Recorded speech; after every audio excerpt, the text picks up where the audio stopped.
Salut à tous, aujourd'hui on se retrouve pour une vidéo où on va parler du Slenderman. Le but de la vidéo, c'est de savoir si le Slenderman est réel ou si c'est juste une légende internet. Tout d'abord, il faut savoir que le Slenderman, c'est une créature humanoïde très mince, qui a des bras anormalement longs, et de temps en temps, on peut le voir représenté avec des tentacules qui lui sortent soit des épaules, soit du dos. Ensuite, il a un visage blanc, lisse, ou il peut avoir des reliefs sur son visage qui pourraient ressembler vaguement à des yeux. Il est vêtu d'un costume noir et d'une cravate rouge, et il mesure entre 2 et 4 mètres. Donc clairement, juste avec la description, on sait très bien que le Slenderman, c'est pas quelqu'un de très gentil. Son but ultime, c'est de traquer et de kidnapper ses victimes, qui sont des enfants. Et pour ce faire, il utilise un stratagème bien particulier. C'est qu'en fait, il observe ses victimes jusqu'à les conduire au bord de la folie, ou vraiment à les rendre totalement folles. Une fois qu'il arrive à les rendre totalement folles, il a clairement le contrôle sur ses victimes. Et c'est là où il apparaît pour tuer directement ses victimes ou pour leur demander de tuer à sa place. Pour harceler ses victimes, il a plusieurs pouvoirs qui sont assez sympathiques, je dois dire. Le premier, c'est qu'il peut se déplacer d'un endroit à l'autre juste en observant là où il veut aller.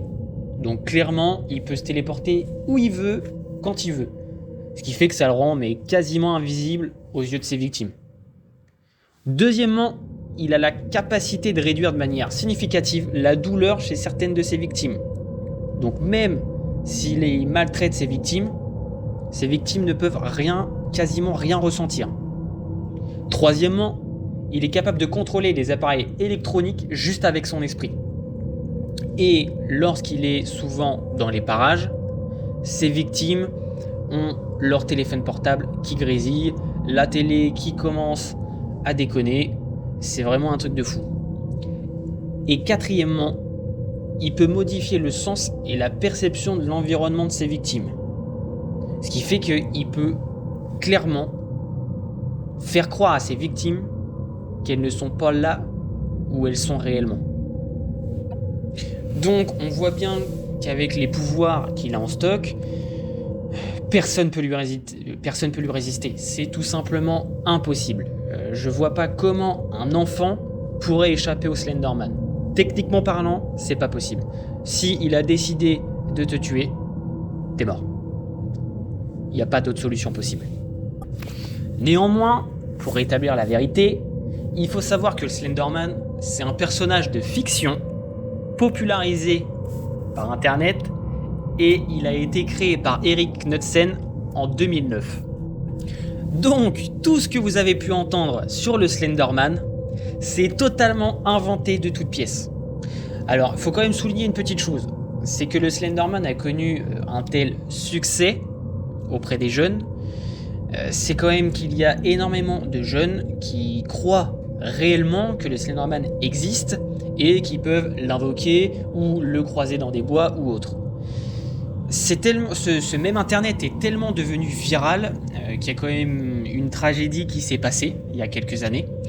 Il faut savoir que le 31 mai 2014, il y a 2 filles originaires du Wisconsin, âgées de 12 ans, qui ont tué une de leurs petites camarades de classe en la poignardant 19 fois. Pour ce faire, ils l'ont entraînée dans des toilettes publiques d'un parc en prétextant une partie de cache-cache. Donc bien évidemment, ces 2 jeunes psychopathes ont été arrêtés par la police et elles ont tout simplement expliqué avoir agi ainsi après une demande de Slenderman qui les aurait forcés à tuer leurs camarades de classe, et pour ça, il aurait menacé de tuer leur famille si elles ne tuaient pas leurs camarades de classe. Et pendant l'interrogatoire, il y a une des jeunes filles qui avoue désirer devenir une disciple du Slenderman. Alors ces 2 jeunes filles ont quand même été condamné à 25 et 40 ans d'internement en hôpital psychiatrique. Donc voilà, ce qui paraît assez fou, c'est quand même un mème internet de base créé par quelqu'un juste pour faire le buzz, qui s'est transformé en drame.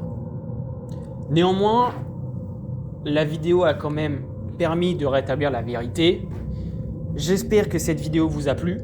Si la vidéo vous a plu, n'hésitez pas à marquer en commentaire, liker et vous abonner. Et on se retrouve bientôt pour une nouvelle vidéo. Salut tout le monde!